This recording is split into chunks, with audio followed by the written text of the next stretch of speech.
Hey there, if you're watching this, you're probably trying to figure out how to remove your blend door actuators out of your mid-2000s Chevy. This particular vehicle is a 2004 Chevy Avalanche 1500 with the automatic dual zone climate control. I tell you that because it matters with the motors and the type you get. There's mode actuators and temperature actuators, and they're separated by just a couple digits, but one will be $45, the other will be $150, and that's important to know which one you're doing. So this one here, the blend door actuators went out. I did a bunch of research, looking at different YouTube videos, and getting to this point where the dash is torn apart. Beyond that, I wasn't finding much about how to actually get them out, because you get them to a point where you can see them, but then that's about it. Some people could get some small wrenches in there. I was not able to with this model, and the options, it just could not get anything in there. So I decided to make this video because I didn't see anything out there like it. The one thing that tipped me off was looking at heater core replacements, because you have to do this plus more. So the tools I used were metric sets. I think 13 millimeter, 15 millimeter.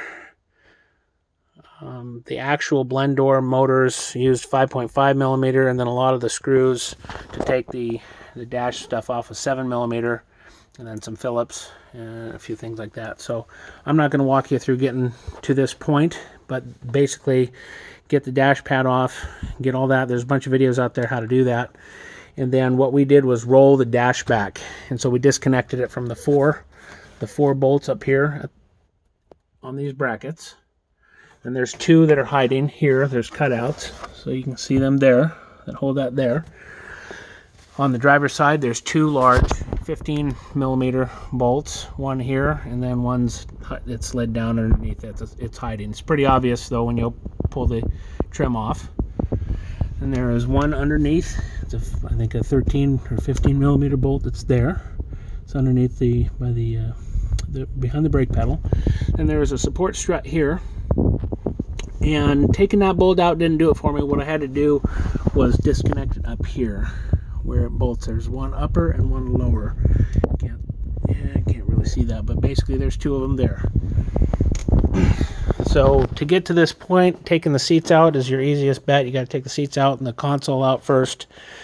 Well, those videos show you how to do that. They're easy to find. Then on the passenger side, there are 3 bolts holding the dash. Get over here. There's 2 here. Those are 15 millimeter. And then there's one right there that you have to get to from behind this vent. So you have to pop that vent out and get that there. The lower actuator motor is right here. I've taken it out already. It's easy to get to. You don't even have to go through all this. But we had to roll this back so we could get our hand underneath into here. So this is actually my finger right there, that's the valve itself. The motor sits right on top of there. By rolling this back about maybe 5 inches, about that far, gives you enough clearance to get your hand in there and rolls this entire thing back. Let's see if I can.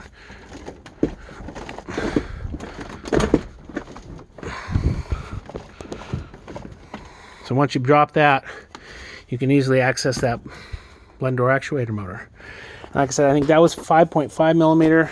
I used a 6-inch extension and a U-joint, and then the 5.5 millimeter socket, basically just like so. And that worked and was quite easy once this was all out. So I wasn't a big fan of cutting this out like a number of guys have done. That it is right beneath this, and I understand why they do it, but I've been working on cars a long time, and I don't like that kind of a fix. So if you're like me, this is how I did it.